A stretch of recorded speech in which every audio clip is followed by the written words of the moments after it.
problem is, if you were to do that, you lose about 3,000 seats in the process.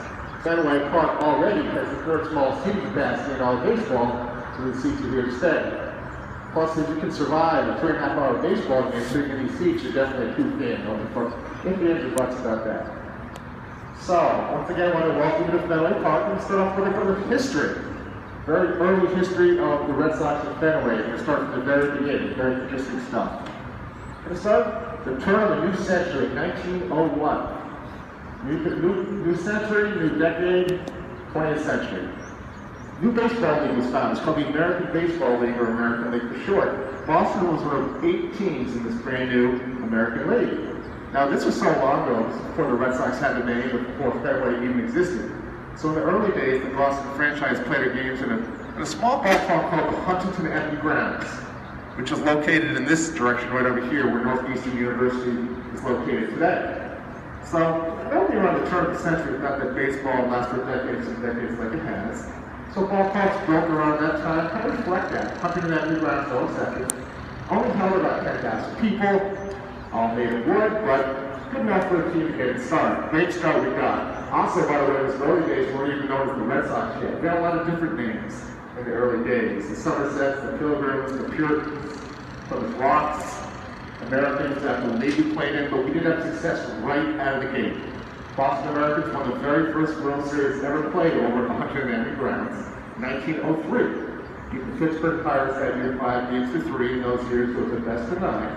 On the award of Cy Young, one of the greatest pitchers of all time, so great to name an award after him. Remember, the best pitcher in each league about 60 years later. So, 1907 rolls around. At the time, Boston had 2 teams.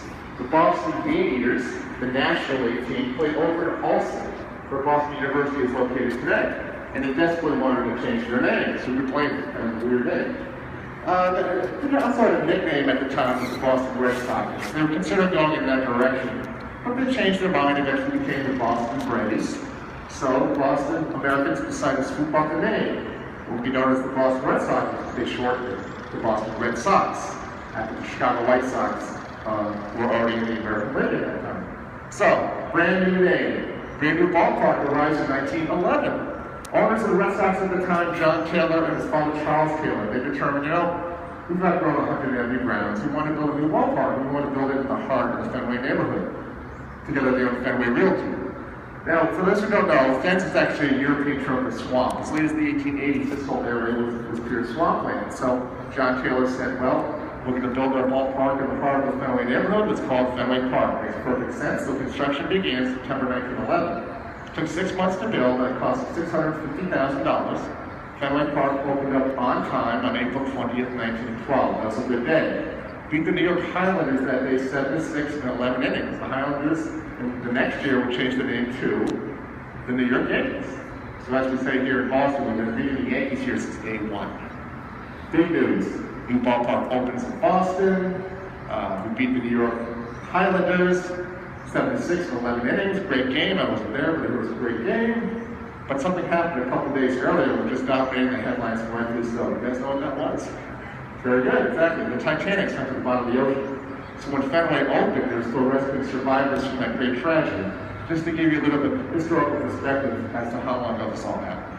Red Sox had a great team in 1912, though. We won 105 games, stole a franchise record. Our best pitcher, Smokey Joe Wood, went 34-5. Kind of hard to comprehend nowadays.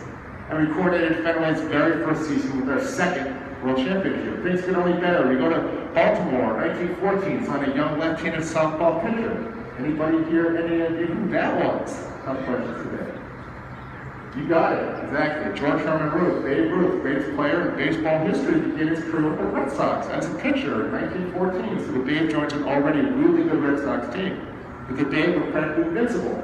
We won championships, 1915, 1916, 1918. That's 3 and 4 years. In the first 15 championships ever played, the Red Sox won 5 of them, proving baseball's first true dynasty. Then we took an 86-year break. Very painful break. I heard it was a curse on the break. Well, I'll get into that, exactly. It was kind of a curse. Well, maybe not, but a lot of people do refer to it as the curse of the Bambino. You've probably heard that, which is Babe Ruth's nickname for those who don't know. But it's actually a bit of a misnomer, because Babe Ruth loved playing here, fans love watching him play. This curse, that word was our owner, by the name of Harry Frazee. You see, Harry Fresno was really into Broadway musicals out of New York. That's his first passion, his first love. So he bought the Red Sox in the late teens. Ended 1919 when he was still the owner. Babe Ruth had his best year that year, his best player. He had 29 home runs to establish a new league record. The entire rest of the Red Sox team that year, by the way, had 4. And in 1919, Harry Fresno demands Babe Ruth demands Harry Fresno, your owner, on to play every single day. No more pitching, play every day to be able to hit more home runs. Not only that, I'm going to double my salary from $10,000 to $20,000. That was the last straw. Mr. Fresno decided to sell Babe Ruth to the highest bidder, just like now, just like then, the New York Yankees. So the day after Christmas, 1919, the Babe was sold to the Yankees with a then unheard of price of $125,000. A lot of money in those days.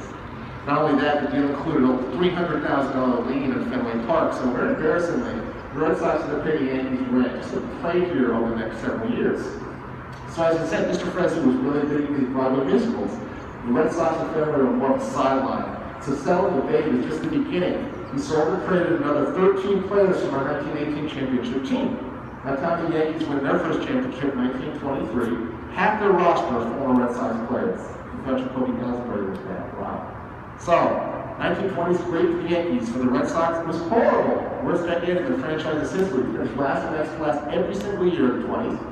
He lost over 100 games per season from 1925 to 1927.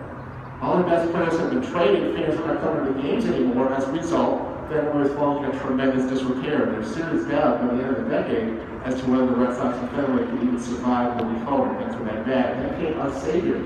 His name, Tom Yawkey, Thomas Austin Yawkey. Without him, we wouldn't be talking today about this ballpark and this team. Mr. Yawkey really saved the Red Sox and Fenway from certain extinction. So, a little more about Mr. Yawkey. He's from South Carolina.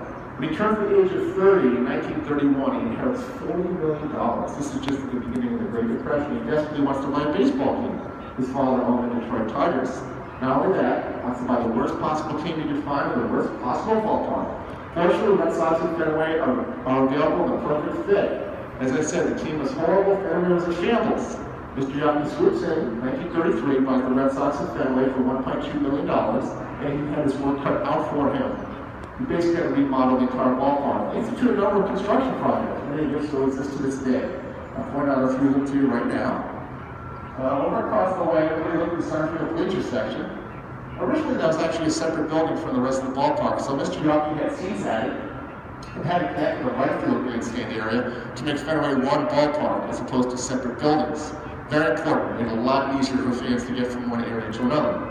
Built the very same seats that you're sitting in today. 12,000 of these 1934 grandstand originals. He built the roof over our heads. Same metal, same steel that you see above you. Made it strong enough to accommodate an upper deck. It wasn't had it for another 15 years or so. What's the basic thing he did? Right over here, what's that called, folks?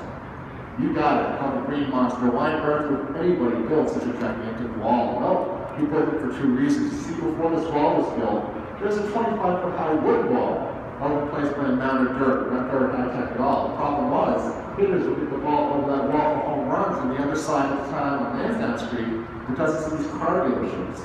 And giant pane glass windows, you can probably guess the rest. Balls would fly off the wall, pane glass windows were shattered, Mr. Yawkey didn't pay bills. Even worse, people wanted to join buildings on the rooftop watching his team play for free, for nothing. Absolutely not acceptable. That's why he built the walls. 37.2 feet high, 231 feet long. One of the most famous artifacts in all of American sports. But we're actually able to stop by the wall and be able to take a look up there. That'll be our last stop on the tour. So what we're going to do next, we're actually going to head upstairs to the Red Sox Hall of Fame over the EMC section of the ballpark. Before we do that, anybody have any questions? Give me one, sir.